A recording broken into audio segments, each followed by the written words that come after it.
I don't care even others cannot. I don't care even others are not. I don't care even others will not. Kahit kailan, di ka nagkulang,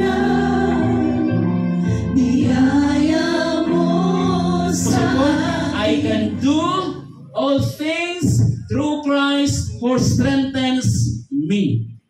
Mabuhat na ko ang tanan, sumala kang Kristo nga nagligon kanako. Napabay kahadlok diha.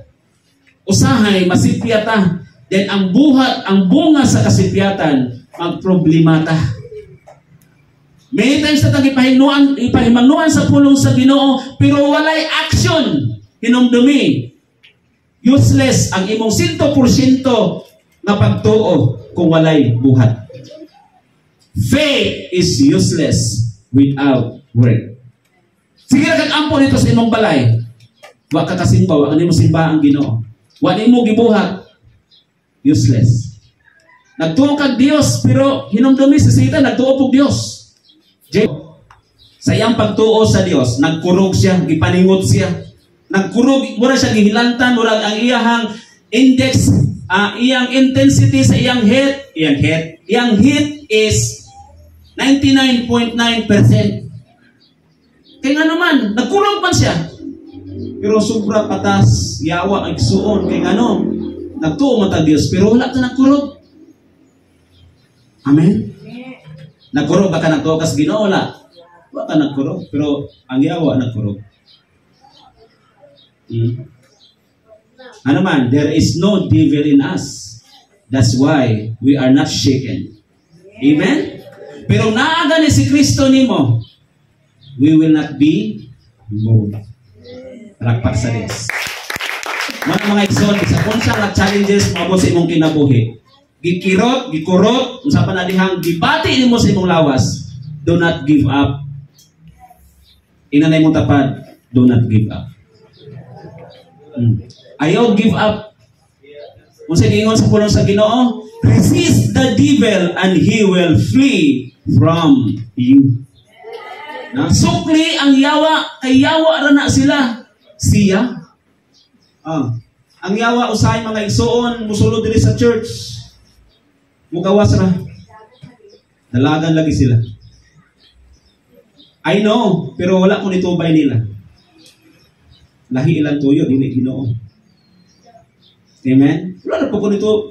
Gipamutanan ako, lahi ilang tuyo. Pero kabalon ako. Pero wala na ko. Kaya nga naman, mutaas to sugilanon. Mo din na ako. Sige, nakabalo na ba din ko? Maritis po ko araw, di ba? Di man yan tuyo. Di man ako yan tuyo. So, bisa nakabalo na ko, nadili mo rito usa, wala akong nanugilon. At least makabalo sila, makadaig sila sa Ginoo. Lukso-lukso. Abi na kung magpadayon ba? Huwag maginiabot yung ipaabot. Amen? Hallelujah. Thank you, Lord. Palakpakan nato sa Diyos. We are fighting against flesh and blood. Ang atong gubat na yung kalibutan na dili sa dugoon sa unod-nun. Kinahanglan na naanatay hitsas na gahom gikan sa Diyos. Muna gani mga igsoon nga nagpanubong tas dagat para nga ma-equip ta diha sa power ni Lord. Because there is power in the resurrection. Di ba? Kaya kung napalubong ka mga igsoon diha sa dagat, that means you are candidate for resurrection because you are dead in Christ. Since na kay dead in Christ, you are resurrected already in the power of Christ. So therefore, whatever challenges na ma-encounter nimo, mahimo na ma-resist na siya nimo, dili tungod sa imong abilidad. Ang Dios wala ganahi sa atong mga abilidad kay hambugero ra kayo ta. We are humans, we are so hamburgers. Yes, we are so arrogant, we are so proud. Wala man kinahanglan ang Dios og skillful. Wala. Ingon ang Ephesians chapter 2, no? We are saved through faith, not by work, so that no one should boast. Para walay magpasigarbo. No? Kasagaran ang tao mo honor Kasagaran ang tao moangkon sa iyang glory. No? Buhaton niya para sa Ginoo, pero iya ang himaya, diri sa iyang himaya, wala na sa Ginoo. Hallelujah. And let us always be careful in that. Bahalag simple rata as long as we are crossing the road, no? Diha sa glory sa Ginoo. Mo ni ang authentic ng mga believers. Hallelujah. Next, then she called the bride of the Lamb. So siya ang pangasawunon. She called the bride of the Lamb, married to and united with her. Kisa manay, kita, ihusaon ta diha mga isuon, diha kang Jesus as our bridegroom. Diba? Kanang kasal, kanang kaslunon. Diba? Ang bride, yun na siyang maulahi. Di po pwedeng maguna ang bride. Nagpaabot ang bride sa groom. Hello, asa mga kaitabo? Dito sa Inglaterra? Happy union, husband for husband. Naguna na. Diba? Asa ni mo na makita? Sa ilang kaugalingong Biblia, pero sa Biblia, gikan sa langit, wala na dito, na maguna ang bride. Next, the bridegroom, which is Jesus Christ, and has the privilege, everybody say privilege, in the city of God, the New Jerusalem. Hallelujah. Baguhon sa Dios mga ison kay New Jerusalem man. Then after na sa rapture nga mahitabo. Muna mga igsuon, ang atong hope kaning rapture para nga di na ta maka-experience mga igsuon sa great tribulation.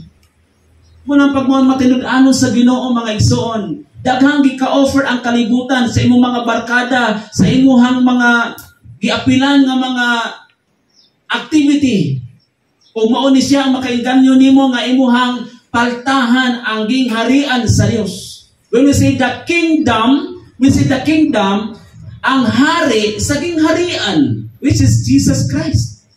Kay king man siya. So kung ikaw nakabalo sa oras, nakabalo sa adlaw sa hari, of course, you are privileged to come there and to be with Him.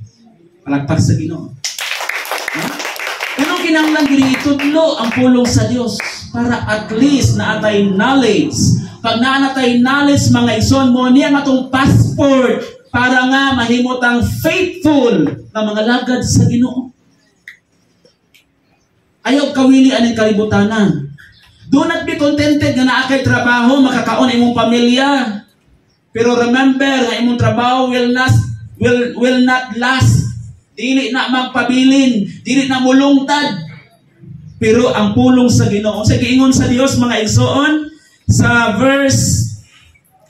Matthew chapter 5 verse 18, timan-i samtang anaa pa ang langit ug ang yuta, take note, ang langit ug ang yuta will pass away.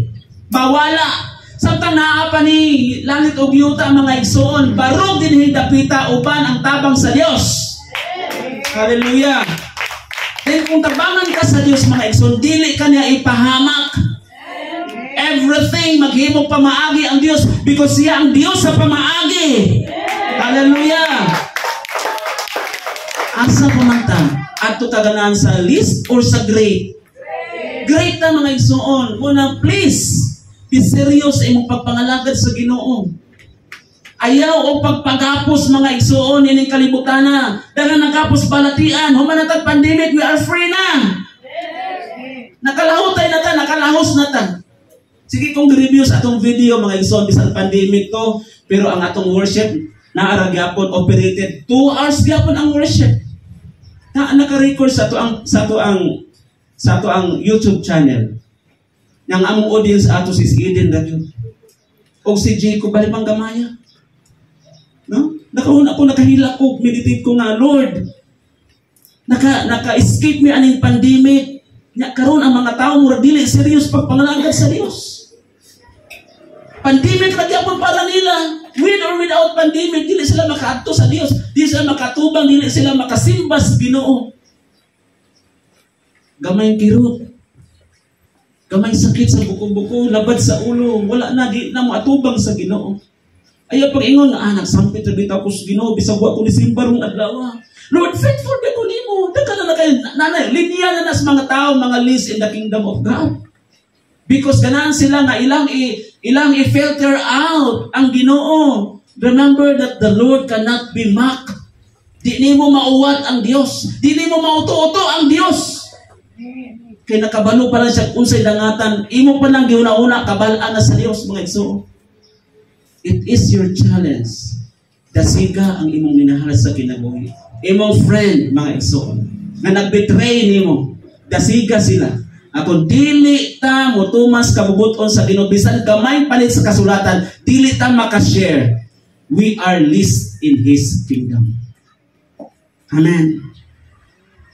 Walay kuta diha nag-iingon sa Matthew chapter 19, chapter 5 verse 19. Wala nay kuta diha. Kinahanglan nga makasulkas o makasulwin kas o kabulan 5 ka buok. Wala gingon diha.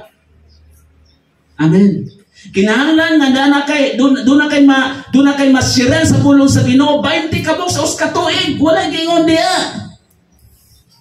Amen. Apan ang gisulti ingon mutudlo o mutuman. Sa ato pa, kung usay mo nakatunan diri, imong tumanol o imong itudlo. Tudlo. Kanira ba? Kay kasagaron mga igsoon, na? We discern uban ang tabang sa Dios. Ang mga pulong sa Ginoo dinhing dapitan, among na-discern, walay application. Og diha ta na dihado. Kanibang mga tawhana nga nagsimba kada Domingo, are they belong to the least or are they belong to the great in the kingdom? I am not a judge. Dili ko judge, mga igsoon. Pero ang Holy Spirit nagtudlo sa mata ko sa usa kanato. Kay unsa may atong itudlo kung wala ta padaigi? Amen. Unsa may atong itudlo kung wa ko ta tudlo eh? Sumuon ni karon mga igsoon. Dili ni siya sulakma. Because kinahanglan nato unsay atong dapat mabuhat para sa gingharian sa Ginoo para makonsider ta na kita mahimong dako sa gingharian sa Dios. Palakpakan nato si Lord, mga igsoon. Muna nga, ang pagpangalagad sa Ginoo, it is a matter of choice. Decision is yan. Sacrifice. Everybody say sacrifice. Ha? Nagsakripisyo ta, mga igsoon. Balik inita. Ipaningot na ta, nabasa na ta singot, wala ta nabasa sa ulan. Sige ta panglantaw sa kabukiran, sige ta lantaw mga igsoon sa kawanangan, kung ano sa pa magdagom. Ang uban, bali na kusuga ang ulan. Nakita gibidyuhan nila nga tagasak ang sin. Murag ditulo ang dagko kayong lugas sa yelo kay baling pagkakusuga. Pero dinhi intawon gali ni kusuga. Salamat. Gibidyuhan din ako, nanay pangano diya hey. Ang panganod na wala ara. Susunod sa Born to Praise TV Pero channel. kay kung maayo pa na sa tubangan sa Ginoo, dili ta pwede mapahamak. Amen. Dili o di ta mapahamak. Nganuman, kay ang mga steps sa mga matarong, the steps of the righteous are being ordered by God. Hallelujah. No? Thanks for watching. Please subscribe, comment, like, and share.